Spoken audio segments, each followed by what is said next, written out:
Ahí está. Yo les había dado... chao, listo. Muchas gracias. Les había mostrado en esa opción de panorama de cómo trazar un sueño y cómo plantear una perspectiva de vida en cuanto a las metas, les había dicho que una de las cosas que hay que hacer era preguntarse dónde estoy. ¿Sí?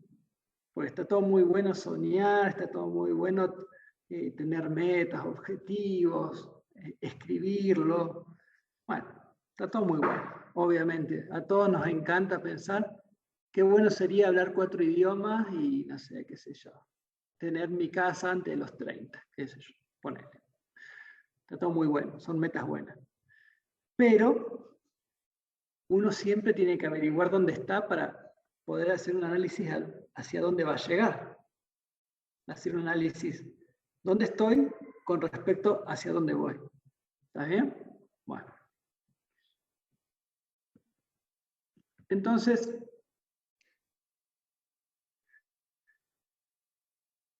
esta es la parte tal vez más complicada y más para la gente de hoy, donde no tiene construir una resiliencia y donde no tiene construir una capacidad del fracaso. La generación de hoy le cuesta muchísimo esa parte, porque obviamente no enfrentamos guerras, nosotros no enfrentamos hambrunas muy grandes, cosa que tal vez nuestros abuelos, nuestros antepasados sí, entonces como que tenían más capacidad frente a la dureza de la vida. No digo que sea excelente pasar por eso, pero obviamente el que la pasó más difícil, después le es más sencillo sobrepasar el dolor.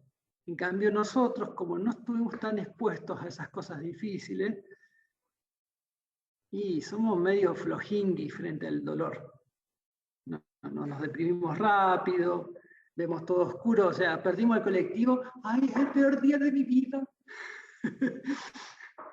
El tipo, desaprobé álgebra, creo que soy la persona más inútil y no va a haber nunca una opción para mí en la vida. Loco, desaprobaste álgebra, ubicate, loco, es una desaprobación, no es que te pisó un camión, ¿entendés?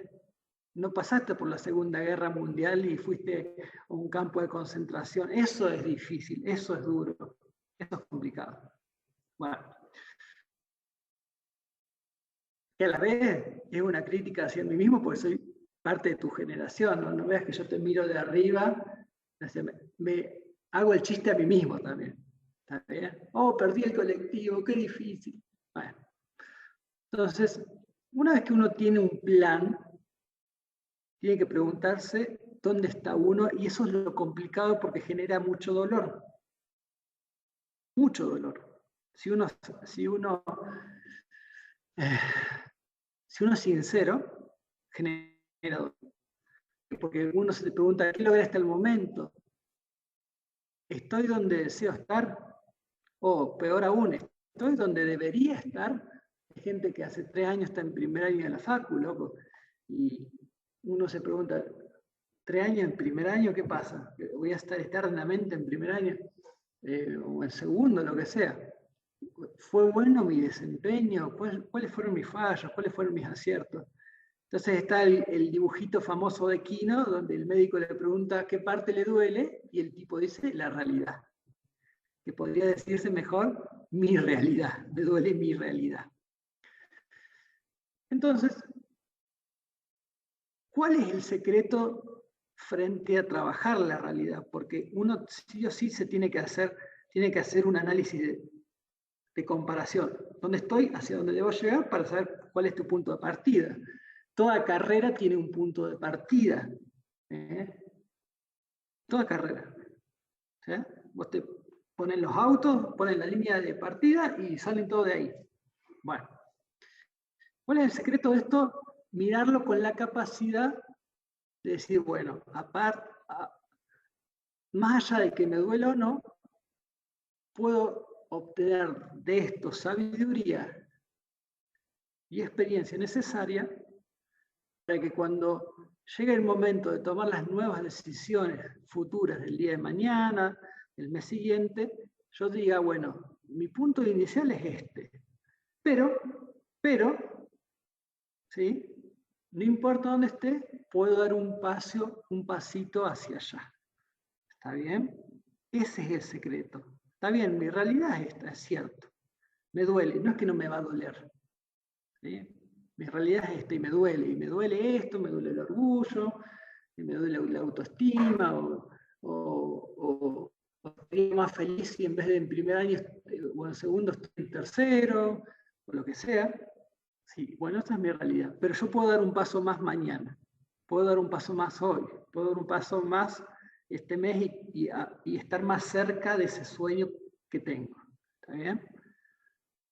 Por lo cual hay que empezar a desconectarse de algunas cosas e invertir tiempo en esas preguntas, del examen de realidad.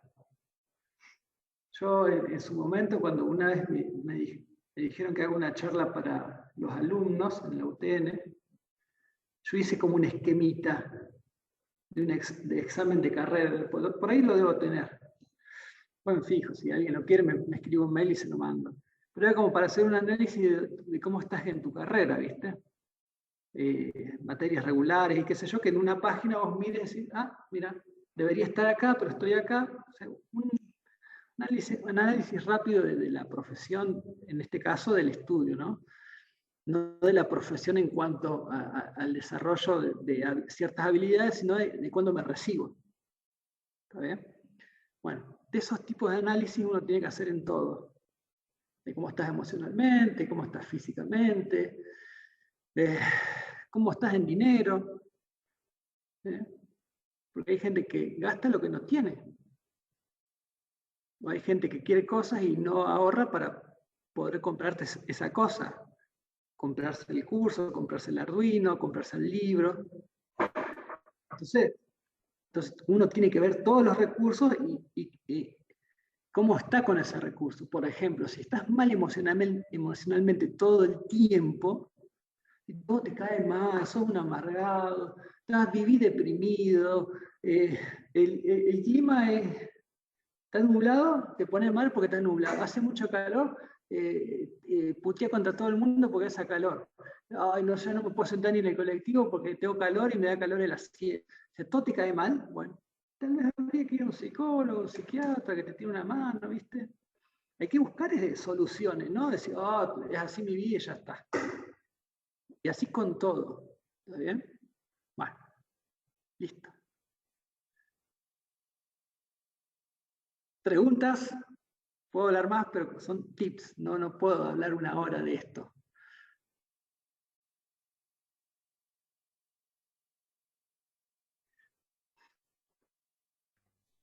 Profe, y por ejemplo, ¿cómo es que uno puede, no sé, me sale la palabra ser duro o afrontar mejor los problemas si no pasamos por esa crisis?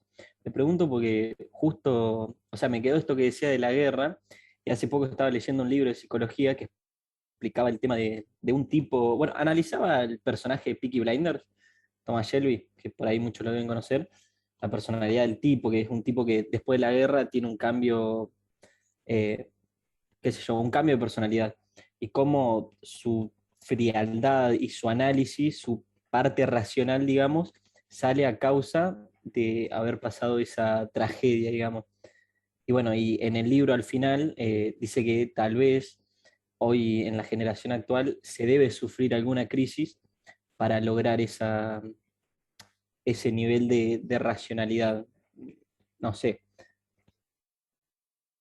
No hace falta. Nuestra vida ya es suficiente crisis. Las vidas son crisis. La vida es difícil, chicos. La vida es difícil. Eso. ¿Eh? Ya de por sí es difícil. ¿Está bien? Entonces, a ver, y no se trata de dinero y qué sé yo, ni nada. Por ejemplo, hoy puse un ratito cuando estaba comiendo, puse en Netflix y apareció en primera plana el documental de Britney Spears. Dije, bueno, voy a poner a ver qué se trata esto para ver algo diferente. Porque hablaba de que, enfocado no en la cantante, sino en lo que vivió con el padre, de que le quitó la posibilidad de tomar decisiones en su vida. Entonces, a ver, todos pasan crisis aún estando en el tope del mundo. Britney Spears tenía dinero, fama, reconocimiento mundial por sus canciones, te gusta o no, era así. Y igual se metió en un pozo gigantesco del cual parecía no poder salir hasta el punto de que el padre le quita la capacidad de decidir. ¿Sí? Yo no estoy haciendo juzgando moralmente si estuvo bien o no, simplemente estoy contando la historia, que todos la saben porque está escrita en los diarios. Entonces, a ver, ya tengas fama, tengas poder, o sea un pobretón que está como rascando en la vida de ver si arranca o no, todos pasan crisis y todos pueden utilizar eso que viven para mejorar como personas. Entonces, vos hoy tal vez tu crisis es que no estás logrando aprobar, no sé, análisis de señales y sistemas. Bueno, eso es lo que vos tenés que utilizar para transformar tu vida, esa realidad tuya. O no sabes inglés y sabes que tenés que saber inglés. Sabes que lo sabes, pero te cuesta. Y bueno, esa es tu crisis, tenés que trabajarla para poder sacar lo mejor de vos. ¿Está bien? No hace falta ir a una guerra, ni mucho menos. Uno tiene que enfrentar las crisis que tiene y chao. ¿Está bien?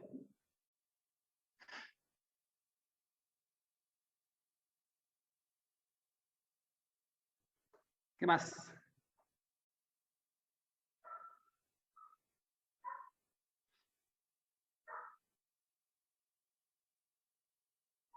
Vamos, chicos, la facu es difícil. Eso hay que utilizarlo para crecer. La facu es difícil. De hecho, yo en una de las tips le dije, la facultad no es solo la parte donde uno aprende. La facultad es una carrera de postas donde uno mejora autoestima, donde uno aprende a fracasar, donde uno aprende a relacionarse, donde uno aprende a que no siempre las cosas salen como uno espera a pesar de haberse preparado. Te vas a preparar para un examen y te va a ir mal igual. Entonces, todas esas cosas hacen en la carrera, no es solo la parte intelectual. ¿Está bien?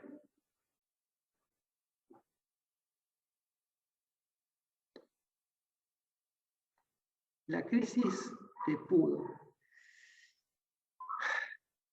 Yo me niego que las crisis me puedan, chicos. Es mi naturaleza desde que me di cuenta que yo podía afrontar las dificultades. O sea, no dejo que me puedan, o sea, la voy a sufrir, voy a estar tirado en el suelo, pero me voy a levantar, me voy a volver a levantar, me voy a volver a levantar, me voy a volver a levantar, y no voy a dejar que eso me gane. ¿Está bien? Entonces, yo no llego al punto donde dice, bueno, ya está, esta crisis me pudo. Me voy a levantar 80.000 veces. Esa es mi filosofía de vida. No significa que me salga, significa que yo decido trabajar así mis crisis. No la voy a dejar guardada por ahí. La voy a enfrentar y voy a enfrentar el desafío.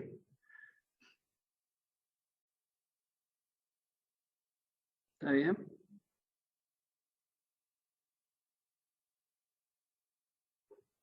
¿Qué más? ¿Estamos?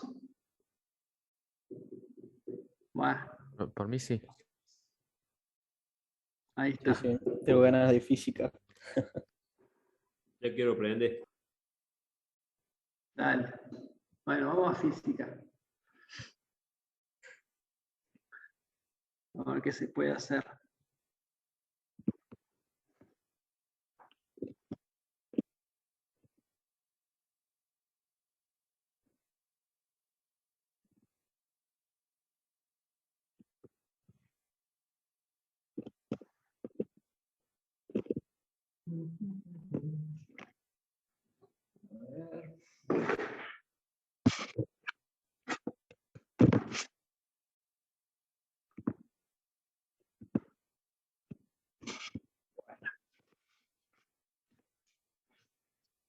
arrancamos unidad 3, ¿sí? Que vendría a ser equilibrio termodinámico de la radiación. Bueno, ¿cuál es la idea? De lo primero que vamos a ir charlando es ir tirando las bases de lo que va a ser la mecánica cuántica, que por supuesto es un mundo extraño, curioso, que nos rompe la cabeza, pero que por supuesto, como todo lo curioso y lo misterioso, nos lleva a que tratemos de abrir esas puertas e intentar. ¿Sí? Esta es la unidad 3. Me ponen ahí en el chat, justo la dije, recién la dije. Equilibrio termodinámico de la radiación. Unidad 3. ¿Está bien? Bueno. ¿Por qué hablamos de radiación?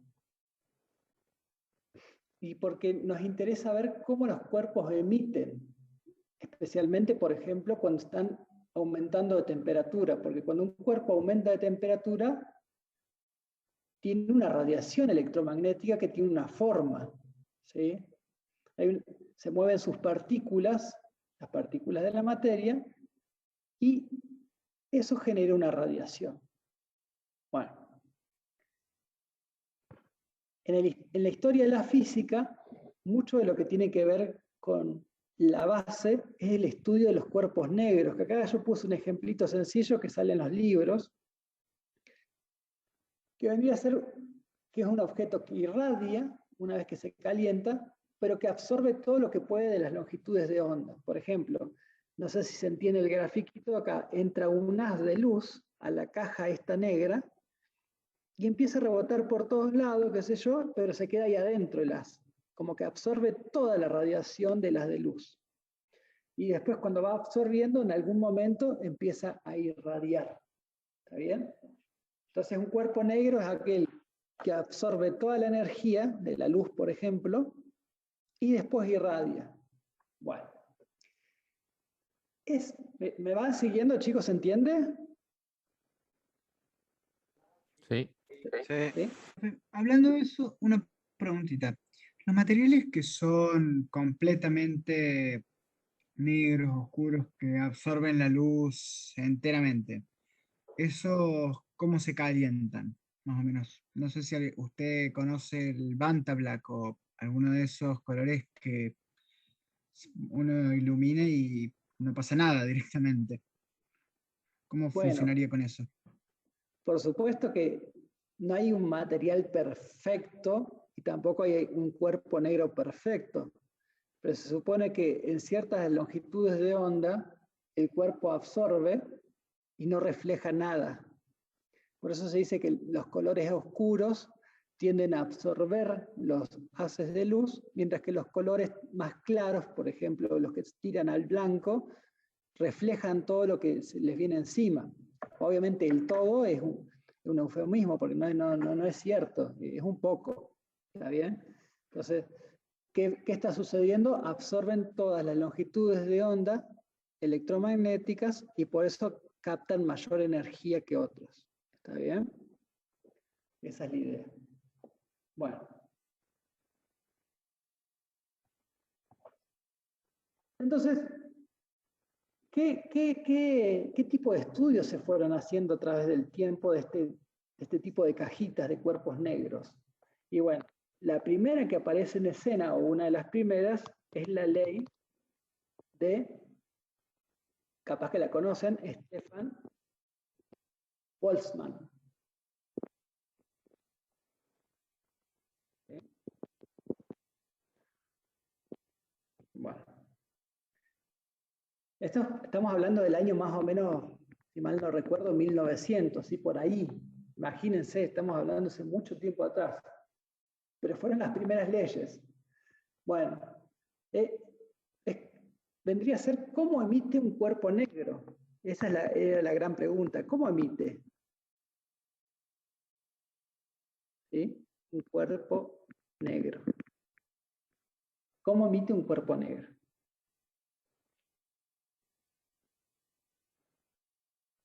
Entonces, Stefan Boltzmann llegaron a esta conclusión, donde sigma es una constante,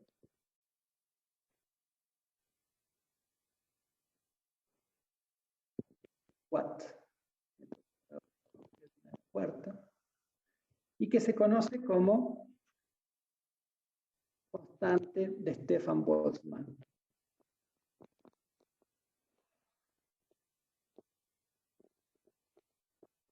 ¿Qué es eso que está al lado del metro cuadrado? ¿De dónde? Metro cuadrado, Kelvin a la cuarta. Gracias. Bueno, ¿Cuál es el símbolo de la constante ahí? sigma, Eh, sigma. Yo guardé algunas imágenes porque obviamente no nos interesa que nos aprendamos esto de memoria, pero son interesantes las curvas cuando uno las aprende a ver.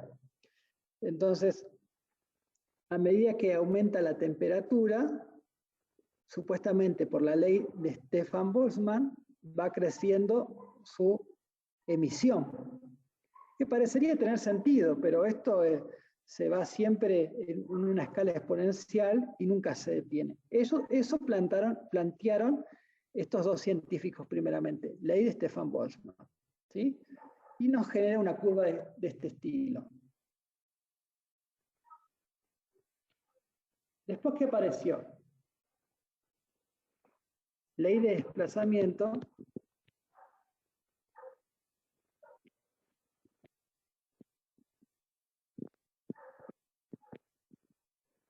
de Wien. Wien. Si quieren llamarle bien. Bueno, este muchacho no hizo un desarrollo teórico como los anteriores. Él se puso a medir literalmente con un experimento donde trató de generar un cuerpo negro, ¿sí? Trató de generar un cuerpo negro y empezó a medir cómo emitía. Y llegó a esta conclusión, que la longitud de onda máxima de emisión está dada por una ecuación empírica, ¿no? ¿Qué significa empírica? Por si alguno no sabe, que es a través de la experiencia. Bueno. ¿Está bien? Bueno. Y él llegó a una curvita de este estilo.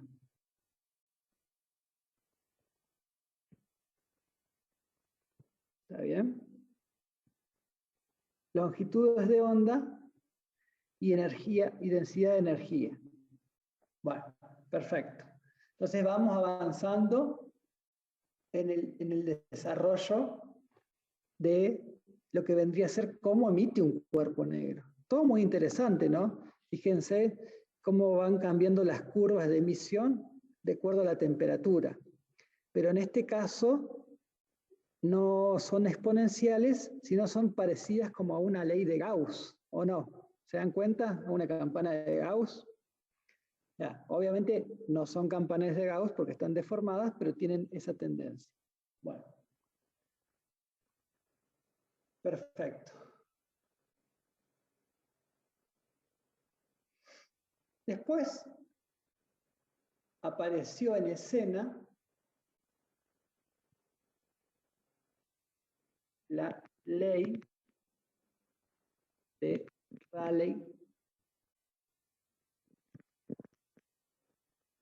Rayleigh-Jeans, que también fue teórica e intentaba describir la radiación espectral de la radiación electromagnética en todas las longitudes de onda de un cuerpo negro, por supuesto a una temperatura dada.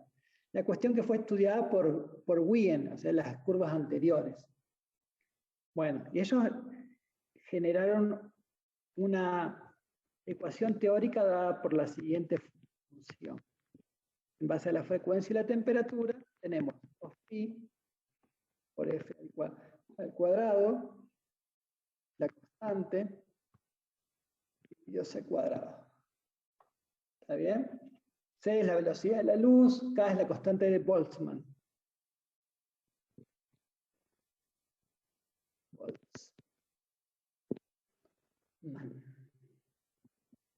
Boltzmann.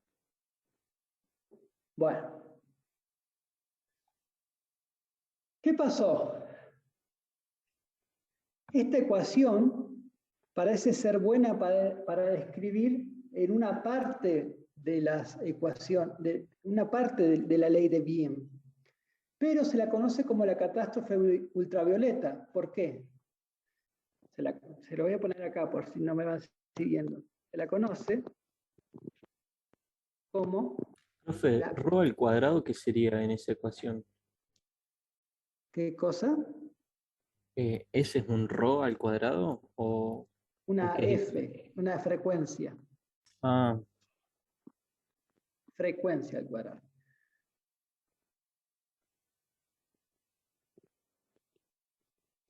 Catástrofe ultravioleta se le conoce a esta ecuación. O sea, la densidad de energía emitida para cada frecuencia debía ser proporcional al cuadrado de la última, ¿sí? Al cuadrado de la frecuencia. Pero, ¿qué pasaba? En las emisiones altas, en la ultravioleta, había algo que no funcionaba de acuerdo a la ley de Wien. A ver si yo les guardé una imagen para explicárselo. Acá está. Justamente. Por esto se lo conoce la catástrofe ultravioleta. Fíjense, todavía no vimos Planck, pero prestemos atención a lo que es Rayleigh-Jeans y a la medición de Wien. Fíjense que Rayleigh, como pretende más o menos arrancar bien al comienzo, pero después sigue una recta.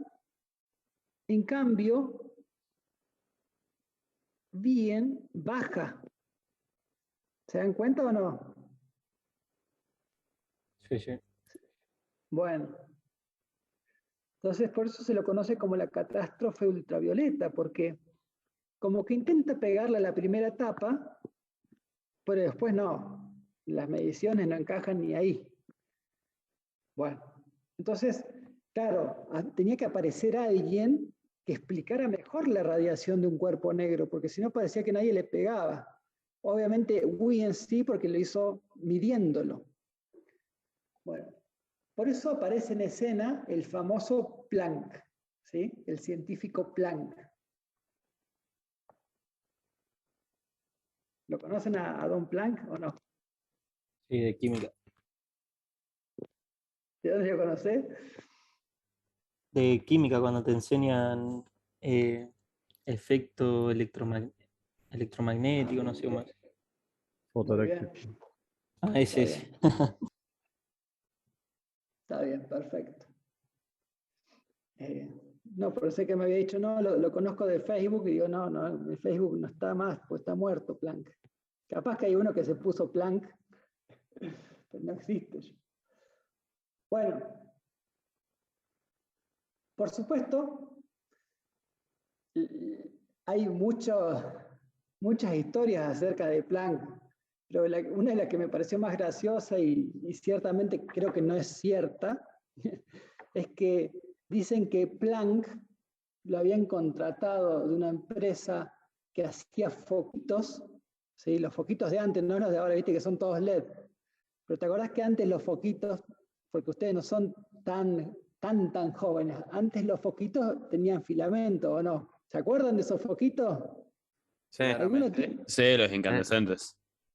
¿Alguno tiene todavía un foquito incandescente? Yo tengo Sí, pero no en uso.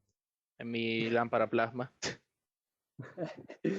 Bueno, dicen que lo habían contratado a Planck, en una de esas empresas para que de alguna manera hiciera que sea mejor la irradiación de esos foquitos, porque los foquitos de alguna manera son cuerpos negros, el filamento.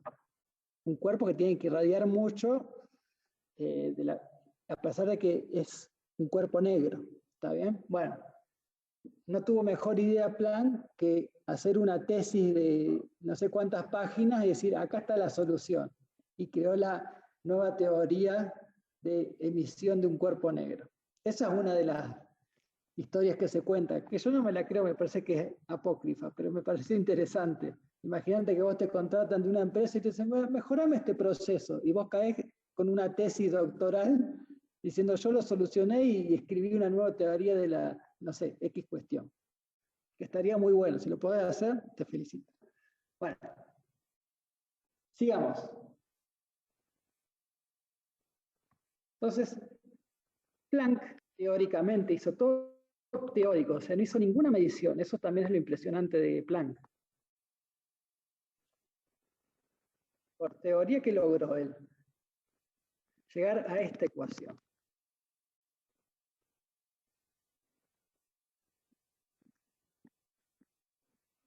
O sea, se parece un poquito a la anterior de Rayleigh, pero no es la misma.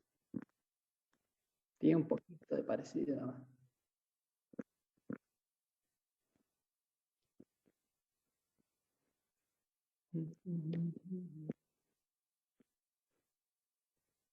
¿Sí? Bueno, esa es la ecuación. Obviamente no vamos a ver de dónde salió porque Planck trabajó mucho tiempo para llegar a esa conclusión que nosotros ponemos ahí. Pero lo cierto es que si vemos el grafiquito anterior, volviendo ya que lo pusimos, fíjense, acá tenés a Planck, que hace esta curvita, y tenés la medición también de Wien, que se parece mucho, ¿o no? Chicos, ¿están ahí? Sí. Sí, arrancan desde otro Sí. punto. Sí. Y para frecuencias más altas, como que son una pegada a la otra. Se le pegó muchísimo. Y digo, y vuelvo a repetir, chicos, lo sorprendente de todo esto es que Planck, desde un punto solamente teórico, llegó a eso. Bueno, Profe, ¿y esto lo desarrollaban así solos o tipo tenían algún matemático a la par?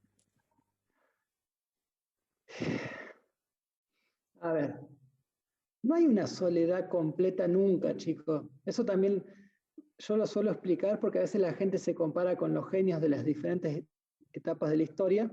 Y sí es cierto que tuvieron pasos de genialidad en la soledad.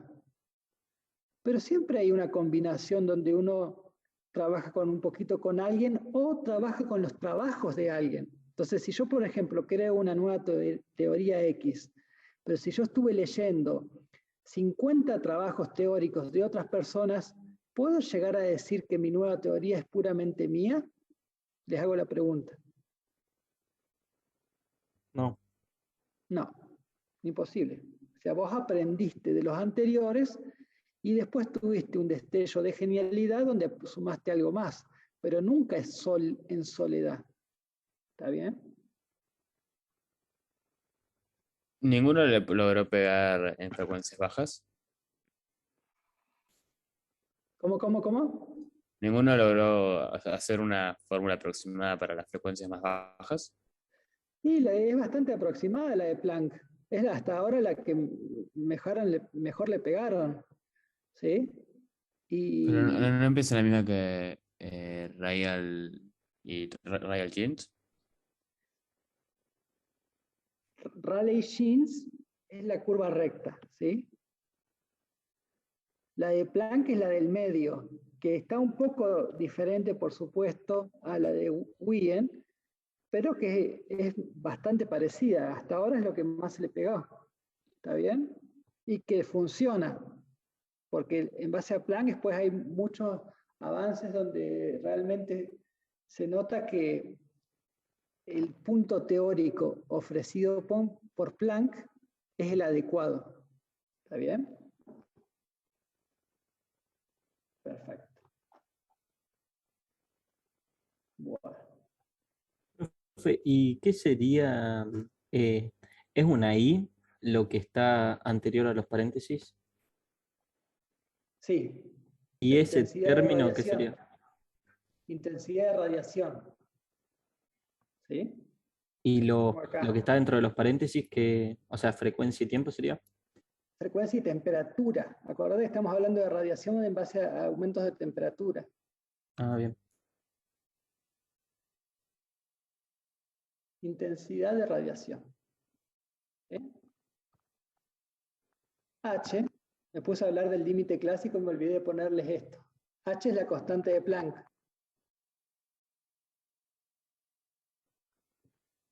¿Sí? K, ya lo vimos, es constante de Boltzmann. Boltzmann. Un nombre complicado de pronunciar para nosotros. Boltzmann. ¿No era sigma o estoy confundido? No, esa sigma es otra, esa constante de Boltzmann, fíjate, mirá. Devuelvo. Esta es la constante de Stefan Boltzmann. Ah, de ¿Sí? Estefan. Stefan Boltzmann, o sea, de los dos. Y después tenés la constante de Boltzmann solita, que es la K. ¿Está bien? Sí, sí. Buenísimo. T es temperatura. Bueno, en grado Kelvin. Buenísimo. A ver. Sigamos con el tema de qué pasa en el límite clásico. O sea, para bajas frecuencias. Para bajas frecuencias. Viste que como estaban charlando recién unos compañeros, en la primera etapa se parecen bastante. O sea, no son perfectamente parecidas, porque esto es muy complicado, chicos. Estamos hablando de cosas complicadas, incluso hasta de medir. Pero son bastante parecidas al comienzo. Entonces, al comienzo, en bajas frecuencias, deberíamos tener un parecido a Rayleigh-Jeans. ¿Está bien? Sí.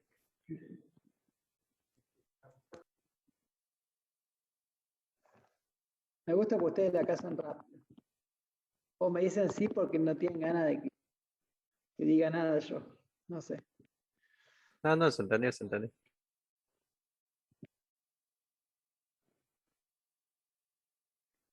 Bueno. Polinomio de Taylor, que ustedes lo habrán visto. O sea, yo puedo agarrar e a la x y transformarlo en un polinomio. Para eso se utiliza. ¿Está bien?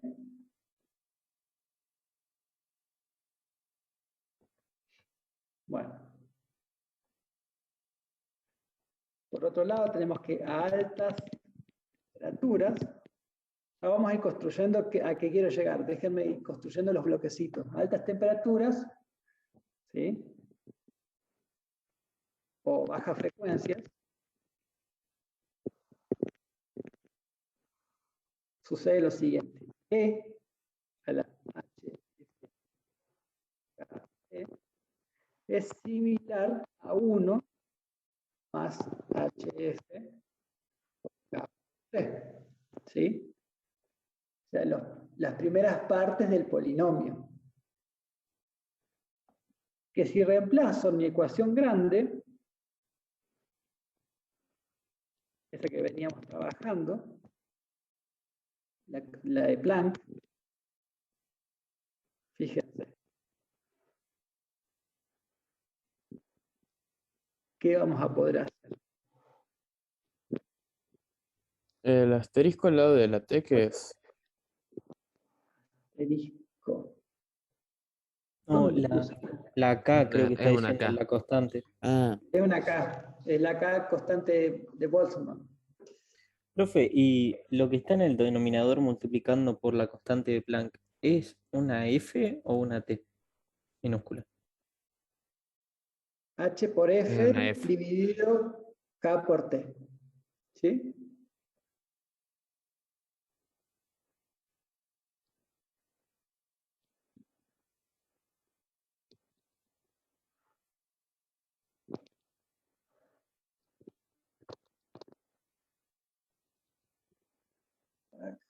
Menos 1.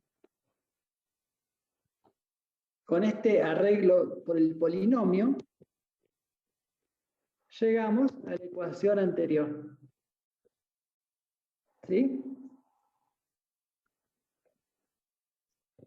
O sea, el nuevo desarrollo de Planck contempla lo que vendría a ser el límite clásico para bajas frecuencias.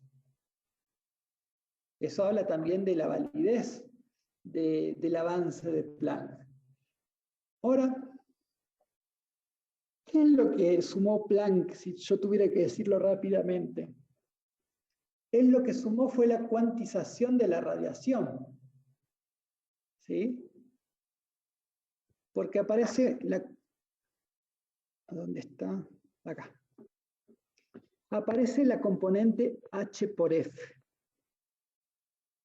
¿Sí? Hay una cuantización de la energía que después Einstein también lo va a utilizar para explicar el efecto fotoeléctrico. Algo muy interesante y que a nadie se le había ocurrido hasta el momento, que parece ser que la energía, cuando hay radiación electromagnética, parece como si fueran paquetes de energía, H por F. ¿Sí? Algo muy interesante, un fenómeno muy interesante. Bueno, ¿me van siguiendo hasta ahí o no?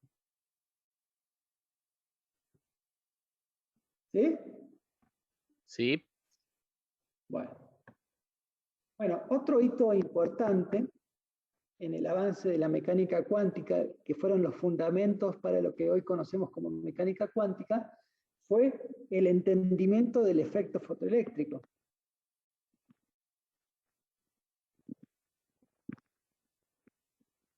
¿Está bien? ¿Recuerdan que yo les había dicho en una de las primeras clases que Einstein logró ganar el premio Nobel, no por la teoría de la relatividad como todos piensan, sino por la explicación de este efecto? ¿Sí? Y este efecto fue descubierto en 1887 por Heinrich Hertz.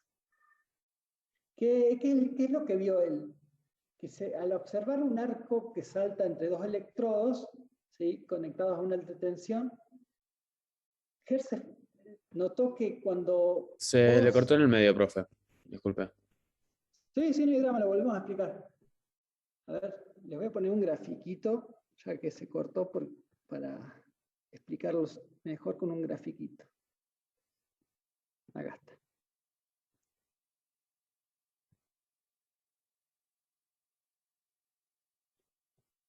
Mira. Este grafiquito está buenísimo porque lo explica fácilmente. Vos tenés una superficie, un material. Si vos haces que haya luz sobre ese material, ¿sí?, ¿qué va a suceder? El material va a absorber la energía del frente de onda y va a emitir electrones. ¿Está bien? Sí. ¿Se entiende? Sí. Es un fenómeno muy extraño que de hecho en 1887 Hertz lo vio, pero no lo pudo explicar, no entendía qué estaba pasando, como muchas veces pasa. O sea, él estaba trabajando con dos electrodos, viendo cómo, estaba paviando en el laboratorio, vamos a decir. Estaba con dos electrodos viendo cómo saltaba un arco entre los dos electrodos, ¿está bien? Vos tenías el electrodo 1, tenías el electrodo 2, y él hacía que salte un arco, ¿sí?, entre los dos. Como hacer explotar un capacitor. Y en un momento, no sé qué, metió la pata y alumbró uno de los electrodos y notó que el arco aumentaba en su capacidad. Y eso le llamó efecto fotoeléctrico, que se ve que cuando iluminaba uno de los electrodos había saltos de electrones, pero obviamente no estaba capacitado en 1887 para explicarlo, no tenía la capacidad. ¿Está bien? Pero muchas cosas, en la historia de la física, chicos, si ustedes ven, muchas cosas que se descubrieron fueron como por casualidad. Estaban haciendo X cuestión y terminaron descubriendo otra cosa. ¿Está bien? La misma electricidad no se descubrió así. Y fueron todos, el tema de la electricidad fue todo un proceso paulatino. Todo paulatino. Bueno.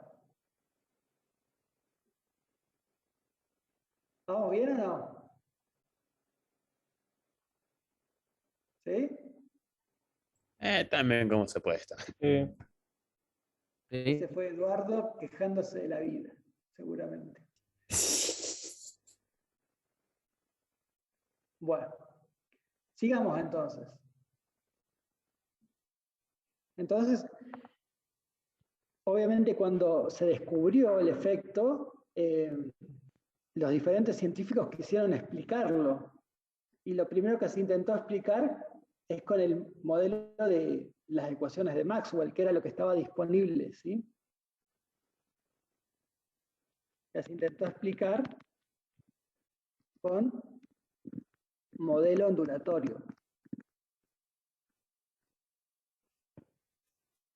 Entonces, ¿cuál vendría a ser la pregunta de esto? Bueno, el efecto fotoeléctrico. ¿Sí? Tengo el efecto fotoeléctrico. ¿Ese efecto es congruente con el modelo?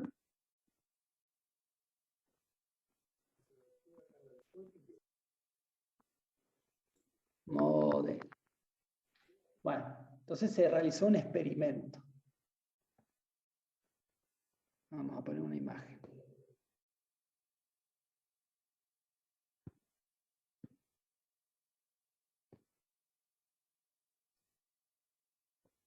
Bueno. Ahí está. Chao, Tito. Nos vemos, viejo. Bueno.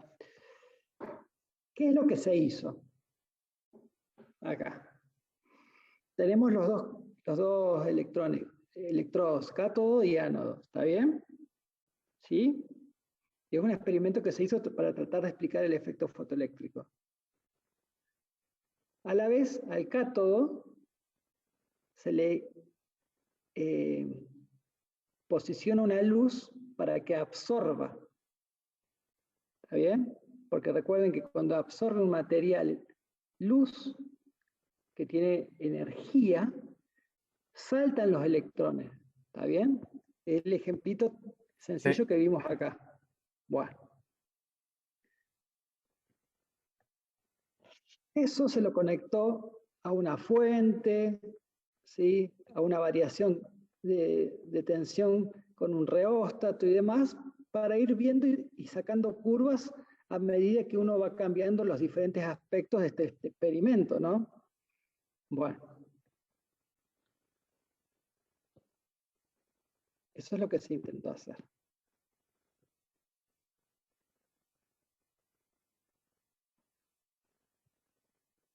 También, ¿qué se hizo? Una vez llegado el momento donde los electrones estaban por llegar al ánodo, se invertía el potencial para conocerlo como potencial de frenado. ¿Sí? A la tensión se le invertía, como pueden ver acá. Entonces, ¿qué iba a pasar? Los electrones que estaban viajando hacia un lugar pegaban la vuelta y volvían a la zona del cátodo, que ahora es el ánodo. ¿Está bien? Bueno, ese es el experimento que se diseñó para ver qué sucedía con las curvas de frecuencia y demás. Bueno. Entonces, ¿qué se esperaba de este experimento?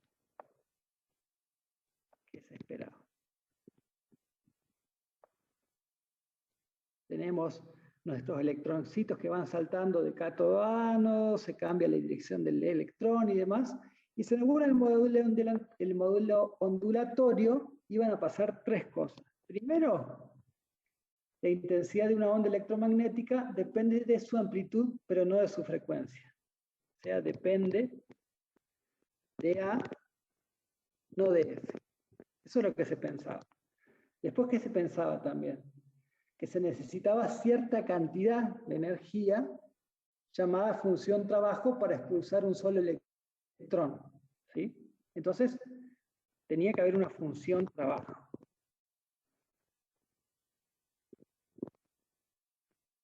Bueno. Y 3, se esperaba que el potencial de frenado, este que giramos, ¿se acuerdan? En la parte B del experimento, aumente con la intensidad de luz, pero que no depende de F. O sea, potencial de frenado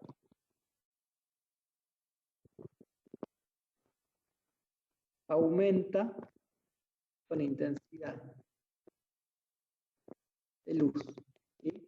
¿Cuál intensidad de luz? La que yo hago golpear sobre el cátodo o el ánodo. ¿Sí? Eso es lo que se pensaba.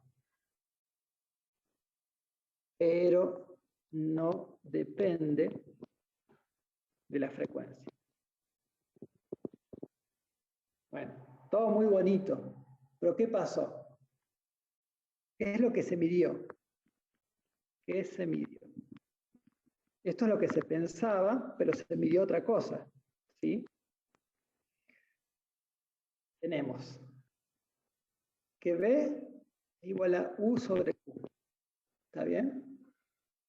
Donde U es igual al electrón por B0. B0 es el potencial de frenado.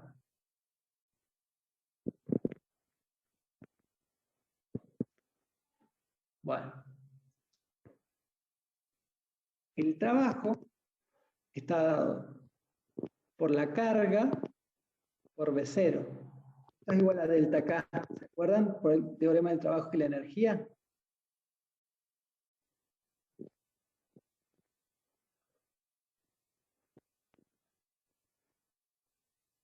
Medio la masa del electrón por velocidad máxima. Bueno, estas son las ecuaciones que explicaban el experimento, que son parte del experimento. Estamos hablando del potencial de frenado, de la energía cinética del electrón, que recuerdan que cambiaba de velocidad. Bueno. Y se vieron, en base a eso, estas curvitas.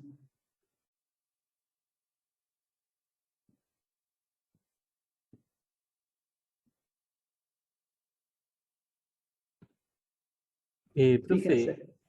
K, Sí, K min sería la última ecuación. no, puse mal, es K máximo. Ah, bien. ¿Y Ahí. qué sería un medio de La masa velocidad del max? electrón por la velocidad máxima al cuadrado. Ah, mira, me olvidé el cuadrado acá. Cuadrado. Esta es la definición de energía cinética de la que vos ya conocés. Nada más que la pusimos en función de los valores que estamos midiendo. ¿Está bien? De los valores que medimos acá. Sí. Bueno. Cuando empezamos a medir y hacer curvitas de acuerdo a la medición, ¿qué se notó? El potencial de frenado, ¿sí?, era independiente de la intensidad luminosa.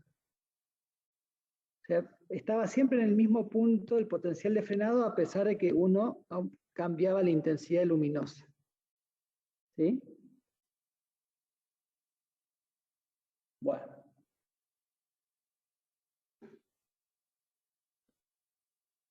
Entonces ya hay algo que no cerraba de acuerdo a la teoría anterior.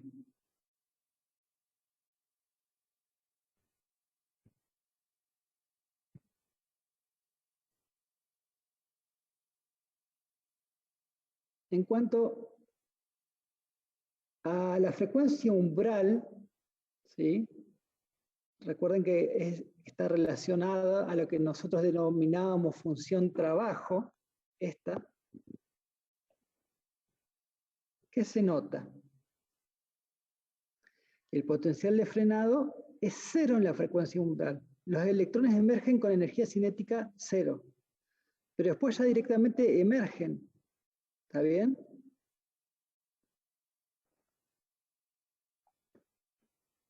Bueno. Entonces, ¿qué en base a estas dos curvitas, que podríamos charlar mucho, se llegan a otras conclusiones? Por ejemplo, hay dependencia de la frecuencia. la frecuencia de la luz, ¿no?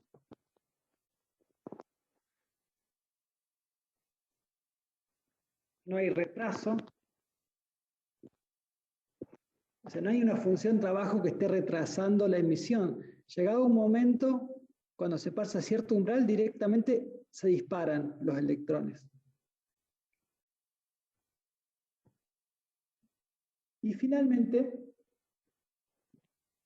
B0 depende de F, no de la intensidad.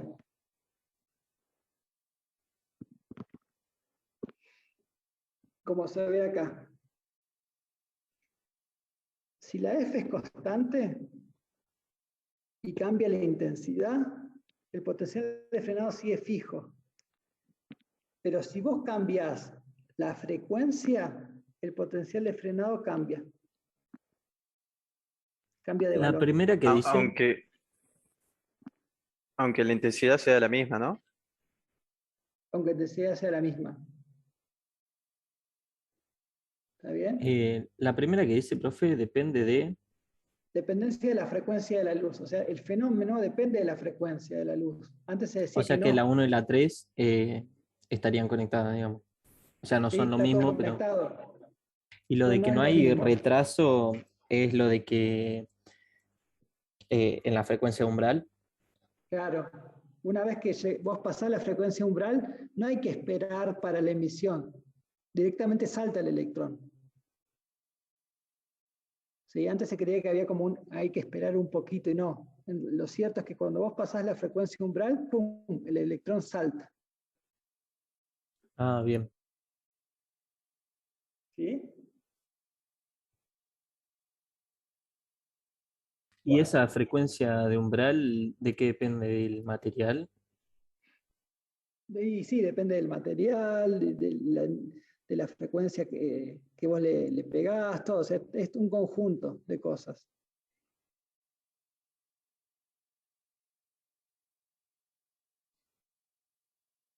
Bueno, entonces acá aparece Einstein.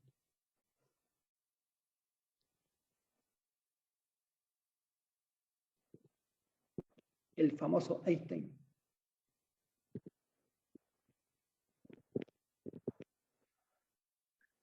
Vamos a llamarle Einstein y el fotoncito. Fotoncito. Entonces, ¿qué dijo el loco de Einstein? Realmente era un tipo que miraba las cosas desde un punto de vista totalmente diferente y hubo pocos como él. Si bien es cierto que yo les digo que es toda una construcción, este tipo era diferente. Obviamente él construyó en base a lo anterior. Si no hubiera habido nada anterior, él no podría haber explicado esto. Pero bien que era un genio, ¿no? Él dijo esto. Fue totalmente revolucionario. Un rayo de luz consiste en pequeños paquetes de energía llamados fotones. O sea, la luz no es solo una onda, sino que es una partícula, dicho de otra manera. La energía está dada por H por F. ¿Se acuerdan que esto lo escribió Planck? Bueno, Einstein lo utilizó a lo de Planck. ¿Se dan cuenta que todos necesitamos los trabajos anteriores? Esta es la energía de un fotón.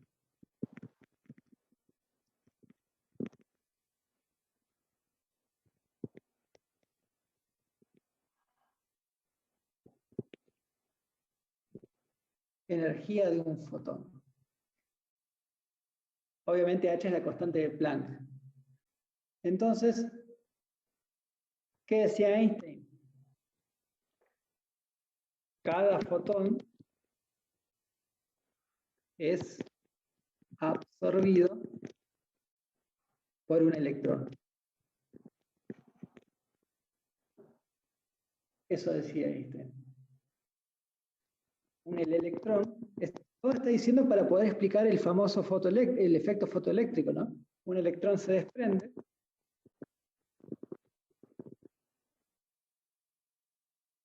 Cuando adquiere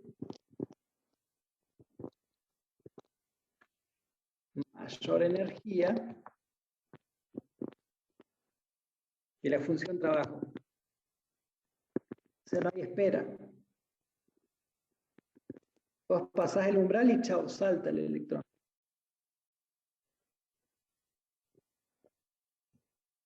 O sea, no hay retraso.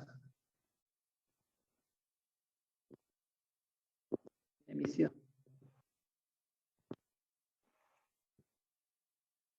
Finalmente, B0 es función de la frecuencia solamente, no de la intensidad. Bueno, más allá, aparte después de matemática, qué sé yo, esta frase es genial. Un rayo de luz consiste en pequeños partes de energía llamados fotones. Y ese fotón a veces se lo entiende como una partícula.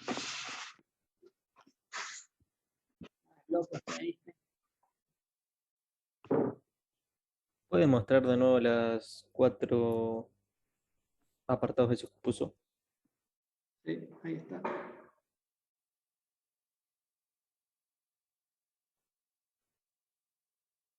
Esto cuando llamamos que Frecuencia que es habla, habla. mayor. ¿Frecuencia es ¿Cómo, mayor a cómo? qué? En la segunda dice que frecuencia es mayor a no sé qué. No sé qué dice ahí. Es el umbral, ¿sí? La función trabajo. La función trabajo phi sobre h.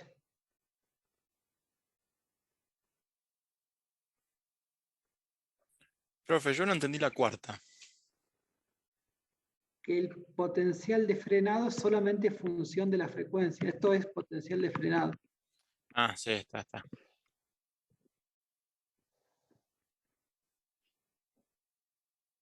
¿Está bien? Perfecto, sí.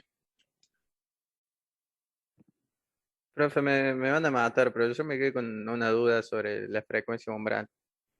Sí. ¿Me las podría explicar de nuevo, por favor?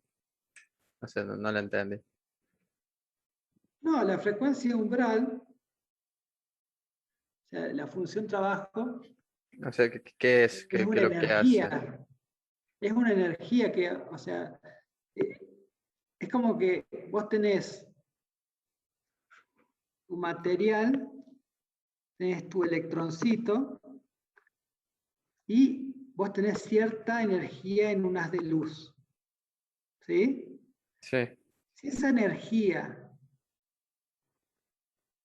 que está en función de la frecuencia H por F, ¿sí? ¿Está bien? Si esa sí, energía es mayor que la función trabajo, si la función trabajo, el electroncito va a salir. ¿Está bien? perfecto. Gracias. Buenísimo. Profe, cuando habla de que un electrón se desprende, ¿es lo mismo que en química se llama que el electrón se excita No, o no, no? no. No, no, no. O sea, acá se desprende directamente la partícula, no es que hay un cambio de orbital. No Exacto, pasaría a la ponerle. partícula salta. Por eso cuando Henry Hertz tenía los dos electrones, los dos electrodos, y él vio por primera vez esto, él vio cómo saltaban de un electrodo a otro. ¿Está bien? Esto es un arco real. Pero que un destello, o sea, no Un me destello, sí, un imagino. destello de Ah, luz. Nada más que un destello de electrones.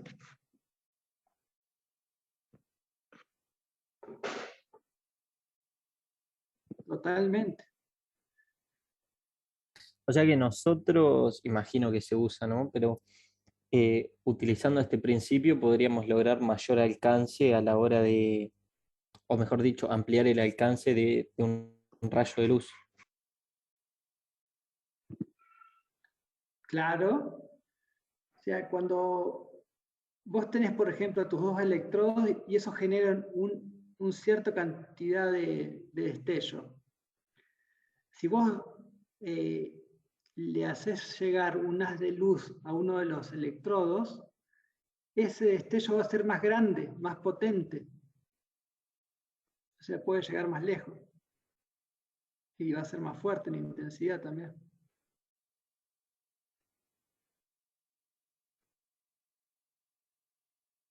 ¿Sí? Sí, sí.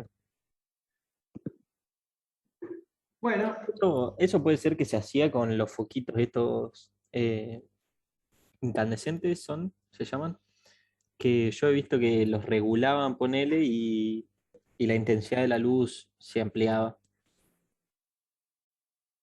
como que los regulaban. ¿Qué?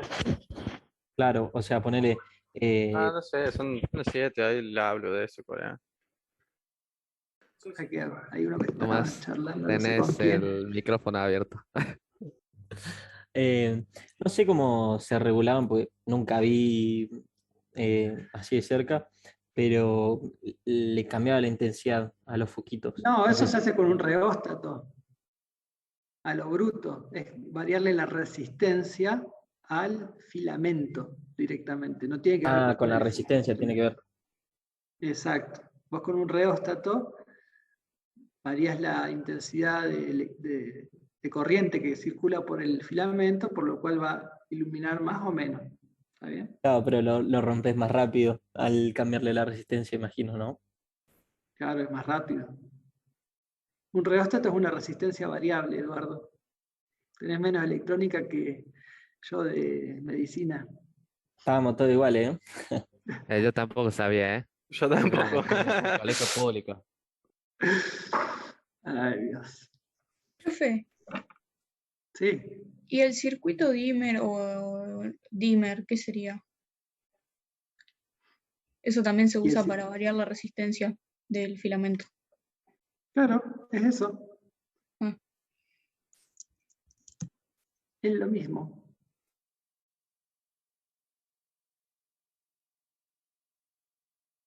Bueno, chicos, empiecen a meter mano, hagan proyectitos de electrónica, denme bola. Profe, yo lo que quería saber, que bueno, imagino que nos interesa a todos, el tema del proyecto final. Eh, ¿cómo sería o cómo quiere que lo desarrollemos? Digamos, hay que mezclar todos los temas, hay que agarrar una sola unidad y profundizar en esa unidad. Eso es lo que no entiendo bien. No, ¿cómo vas a presentar todos los temas? Imposible, Juan. Claro, Agarrá un pero tema y explicate un tema porque nomás. le pregunto porque la clase pasada nos dijo que podíamos ir avanzando con, con el proyecto. Entonces no sabía si se refería a que podemos ya, si nos gusta alguna de las dos unidades o sabemos cómo desarrollarla, usar esas, o si tendríamos que esperar hasta el final.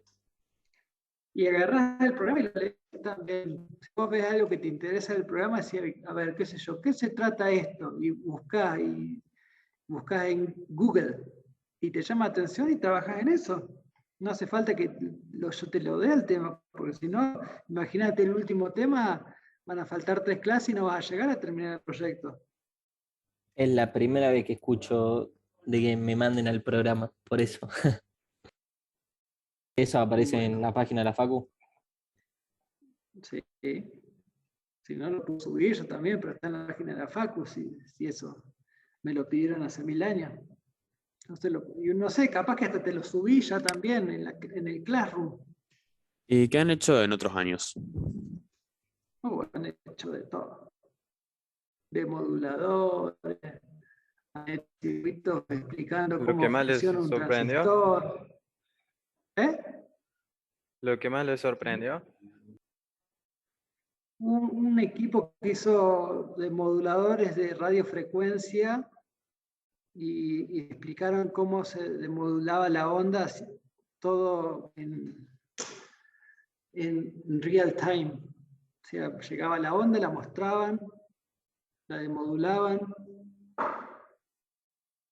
entendí. Todo con un circuito, o sea, cómo trabaja la radio FM.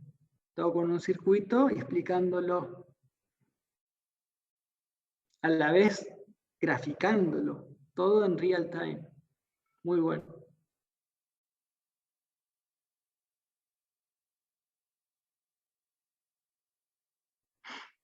Está muy, muy bueno. Vamos a Después tener que otro ver que- igual cómo acoplarnos. Vamos a tener que sorprender con el tema este de la virtualidad. Vamos a tener que pensar algo distinto seguramente. Sí, yo lo que quiero, ¿cuál es mi objetivo? Que ustedes sean inspirados a hacer algo que les guste y que lo saque de la chatez de no saber electrónica. O sea, quiero que conecten, quiero que hagan cositas, quiero que hagan dar un Arduino, quiero que vean cómo funciona poner la resistencia en serie, eso quiero. Sí, pues la verdad que no tengo ni idea. Si no fuera por Física 2, ni me sé los nombres de alguna de las cosas que nombré.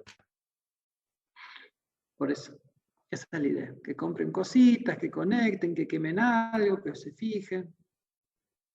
¿Mm? Eso. No, ese es mi objetivo, que aprendan, que crezcan, que entiendan, que no lleguen a tercer año sin haber soldado, sin haber conectado cablecito. ¿Está bien? Eso. Bueno, chicos, ¿estamos por hoy? Sí. Un soldador. Comprate uno, conectalo y agarralo con la mano en la parte metálica. Después me contás que Como cuando son nene.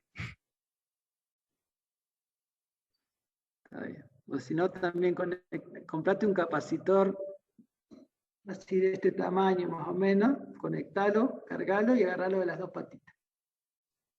Cosas que tenés A que los ir haciendo 20. para... Sí. ¿Está bien?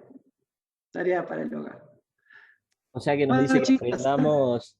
aprendamos en base al conductismo. Tipo, lo probamos, si nos duele ahí Exacto. que nos quede. Sí, sí, sí.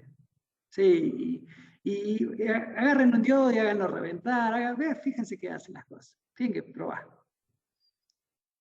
Y es divertido. Total, ¿cuánto sale un diodo? 10 pesos, 20 pesos. Bueno, chicos, ha sido un placer. Vayan tranquilos, disfruten la vida, no se hagan tanto drama por las cosas y hagan de su estado actual una posibilidad y un trampolín a un futuro mejor. ¿Está bien? Un abrazo grande, estamos en contacto. No, Cuídense. profe. Profe, muchas gracias. Vamos, Suerte. profe, Muchas gracias. gracias. Chao. Chao. Ahí cierro. Ya, profe, nos vemos.